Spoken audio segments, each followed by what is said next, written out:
Alors, dans cette deuxième capsule, on va essayer de voir dans quelle mesure on peut se servir d'un modèle pour intervenir dans notre métier, dans notre pratique professionnelle. Alors, la motivation, on peut voir la motivation sous plusieurs approches, hein. J'ai décidé ici de le voir dans une approche socio-cognitive, celle que Bandura a utilisée dans les années 80, fin des années 80, début des années 90 et qu'il a argumenté tout au long de sa carrière, qui dit qu'on peut voir un phénomène, des phénomènes humains dans une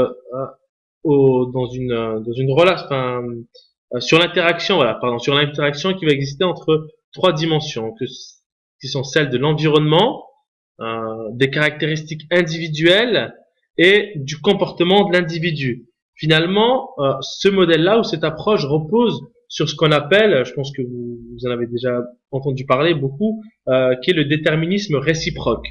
L'avantage ou l'intérêt, ou ce qui est intéressant en tout cas avec ce modèle, c'est que finalement, les différentes dimensions sont bidirectionnelles. Ça veut dire que les caractéristiques individuelles peuvent influencer l'environnement, et celui-ci peuvent influencer les caractéristiques individuelles. Les caractéristiques individuelles peuvent influencer ou avoir un effet sur le comportement lui à son tour, etc., etc. Donc on est vraiment sur une approche systémique, où chaque élément qui va bouger va modifier une autre dimension dans cette approche. Là où je trouve que ce modèle est intéressant dans cette approche socio-cognitive, c'est que finalement, elle donne une certaine possibilité à un conseiller d'orientation d'agir sur une de ces trois dimensions. Et je pense particulièrement à ce que Bandura nous dit. Et finalement, ce qu'il dit Bandura dans son approche, hein, tout au long dans sa grande théorie, hein, qui dit que les individus ont une capacité, en tout cas, à, à, à modifier leur environnement parce qu'ils ont la capacité de se référer au passé, anticiper le futur. Et là, on peut se dire, mais finalement, capacité de se référer au passé, d'anticiper le futur, est-ce que c'est pas ce qu'on fait un peu lorsqu'on est en entretien avec un jeune, quand il nous parle de, j'aimerais faire ce métier-là, j'aimerais aller plus vers cette voie-là. L'histoire du jeune, je viens de ce collège-là, ça s'est mal passé. J'étais dans quatrième C l'an dernier, je me retrouve avec cette même classe ou avec ce même prof. Quelles sont les représentations qu'il se fait? Et ça, finalement, ça va pouvoir, enfin, avec ça, on va avoir plein d'informations qui peuvent, en tout cas, on va le voir après, hein, qui peuvent faire en sorte qu'on puisse travailler ou qu'on puisse intervenir, modifier un petit peu l'environnement du jeune par rapport à ces représentations qu'il se fait, hein, du collège, de sa classe, de son orientation, parce qu'on parle d'orientation, mais de son orientation, de ses capacités à pouvoir réussir ou intégrer telle ou telle formation. On est dans l'environnement là, ici. Et cet environnement-là, une fois qu'on arrive à avoir, je ne veux pas dire le modifier, mais en tout cas à plus ou moins avoir un effet, un impact dessus, eh ben, rappelez-vous que ce modèle, il est basé sur ce qu'on appelle le déterminisme réciproque, c'est-à-dire qu'à chaque fois que je vais modifier une dimension, elle va modifier les autres. Je vais modifier l'environnement, je vais modifier le comportement de mon élève, qui à son tour devrait modifier les caractéristiques de cet élève. On rentrera beaucoup plus en détail dans cette approche-là lors du présentiel. En tout cas, on va bien, hein, enfin, très souvent, enfin, je pense qu'on a tous déjà vu cette image-là, où qu'est-ce que je peux faire après, le diplôme à quoi ça sert. C'est vraiment c'est notre job là de psychologue qui va nous permettre et qui va permettre à l'élève d'investir la dimension environnement dans cette approche. Alors, on pourrait se placer d'un point de vue beaucoup plus macro en analysant un petit peu les indicateurs, ce qu'on appelle psychosociaux ou socio-économiques dans la part un petit peu de l'environnement social d'un élève. Alors, dans l'atlas dans l'atlas des risques psychosociaux de lutte contre le décrochage scolaire, on peut voir qu'il y a un certain nombre d'indicateurs qui sont en lien avec finalement la typologie des jeunes non diplômés de 15 à 24 ans. On voit bien que finalement, euh, il y a certains déterminants qui font que finalement, c'est des corrélations AP05, qui font que finalement, il y a un certain nombre de variables exogènes à l'école, comme être de famille monoparentale. Finalement, ça augmenterait un petit peu le risque, ou on peut pas parler de risque parce que c'est des corrélations, mais en tout cas, il y aurait un lien entre le fait d'être issu d'une famille monoparentale et d'être non diplômé entre 15 et 24 ans. Euh, donc là, on voit un petit peu déjà qu'il n'y a pas en tout cas que la motivation, ou que l'engagement scolaire, ou que le décrochage scolaire. Alors, j'aime pas utiliser ce terme décrochage scolaire. Vous allez voir pourquoi. Mais le décrochage scolaire peut être dû à des dimensions, à des déterminants, à des facteurs sur lesquels on a très peu, voire quasi aucune possibilité d'action. Euh, Toujours dans ce même document, hein, alors là, ce que j'ai voulu vous montrer, c'est au niveau de notre région, ce qui se passe. Hein, on voit que Strasbourg, si on prend un petit peu la région de l'Alsace, on voit qu'à Strasbourg, à Schiltigheim, à Bischheim, à Colmar, à Mulhouse et à Sainte-Marie, ce sont les villes, Mulhouse, pardon, ce sont les villes dans lesquelles il y aurait le plus de non-diplômés. Alors là, c'est aussi intéressant finalement, dans la mesure où si l'on souhaitait intervenir euh, sur des actions de motivation scolaire ou d'engagement scolaire, puisque c'est bien ainsi, c'est ce que je vous disais tout à l'heure, c'est important de contextualiser ce qu'on fait, euh, d'où l'important de bien choisir un modèle, euh, des théories pour ensuite appliquer derrière des pratiques. Euh, mais ce qu'on voit aussi, c'est que finalement, finalement dans la deuxième image que vous voyez ici, on avait Strasbourg qui comptait le plus d'élèves non diplômés.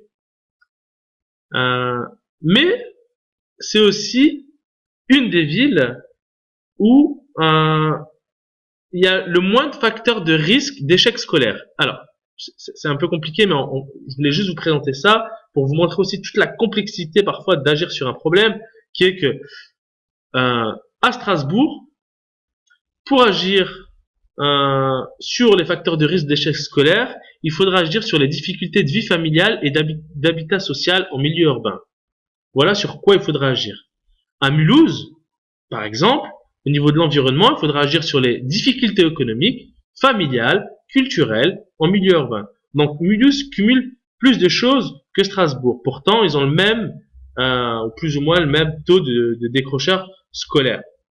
Voilà aussi l'intérêt qu'on a nous en tant que psychologues. Hein. Je vous rappelle que la psychologie est une discipline scientifique euh, qui pose ses bases sur des théories, sur des recherches scientifiques, avec des chiffres. Donc du coup, on peut voir déjà comment on peut intervenir sur les questions de motivation, de décrochage scolaire, à travers juste deux petits chiffres, hein, mais qui montrent aussi la complexité sur les déterminants, ou en tout cas sur les facteurs sur lesquels il faudra agir pour travailler sur la réduction de la part de l'échec scolaire. Au niveau macro, toujours, hein, on reste toujours en dehors un petit peu de l'école. À Mulhouse, je voulais vous donner des chiffres. À Mulhouse, on compte 42,8% d'élèves, d'adultes entre 15 et 24 ans qui ne sont pas diplômés. Alors, au niveau de la moyenne, on est un petit peu, un peu les records, puisque en France métropolitaine, en France, c'est 27%. Nous, on a 42, je vous laisse faire le calcul. Schirmeck, c'est 30, Strasbourg, 35. Donc, on voit bien que finalement, il y a du travail. Il y a beaucoup de travail dans notre académie, dans notre district, pour ceux qui viennent de Mulhouse, pour ceux qui viennent de Strasbourg. Et on voit aussi, rappelez-vous, c'est que finalement, on n'est pas du tout sur les mêmes dimensions. Euh, Mulhouse, elle cumule plus des difficultés au niveau de la fragilité économique, au niveau des problèmes familiaux, au niveau de la culture en milieu urbain, alors que Strasbourg, c'est différent. Alors, on l'avait vu tout à l'heure hein, dans la définition sur la motivation, finalement, qui disait que la motivation en contexte scolaire se définit comme un état dynamique qui a ses origines dans la perception qu'un élève a de lui-même et de son environnement et qui va l'inciter à choisir une activité, à s'y engager et à persévérer dans son accomplissement jusqu'à atteindre son but. Euh, cette figure-là, du modèle de la motivation en contexte scolaire, illustre bien un petit peu de Viau, en 1994, illustre bien un petit peu cette définition. Alors Viau a décidé d'utiliser 7 déterminants. Il va regrouper 7 déterminants dans son modèle qui peuvent avoir et qui vont avoir un effet sur la motivation en contexte scolaire. Alors le contexte ici là, c'est pas un indicateur, c'est pas une composante qui va être relative à l'élève, mais qui va être à l'origine de la dynamique motivationnelle. Ici, ça se traduit clairement par le contexte un petit peu pédagogique, le type d'activité, la tâche qu'un prof va demander à son élève.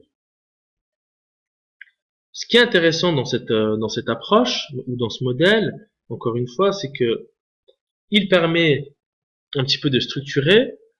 On voit qu'il existe des déterminants. Ces déterminants-là qui vont être dus à un contexte. Alors, c'est toute la complexité de travailler sur la motivation. Hein. Et ce modèle-là, je le critique d'ailleurs, puisque moi j'aurais mis la flèche aussi dans l'autre sens, mais Vio, lui, l'a mis à la fin ici, mais on aurait pu très bien mettre aussi cette flèche ici. En tout cas, une tâche, un contexte, une tâche, on prend un devoir d'histoire. Le devoir d'histoire, à la fin, la performance, la note que je vais avoir, va dépendre des déterminants, de la perception de l'élève, du contexte.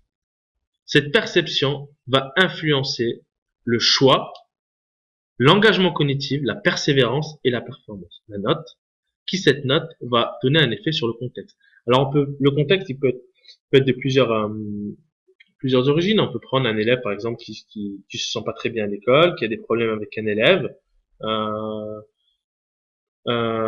La relation entre un prof et un élève.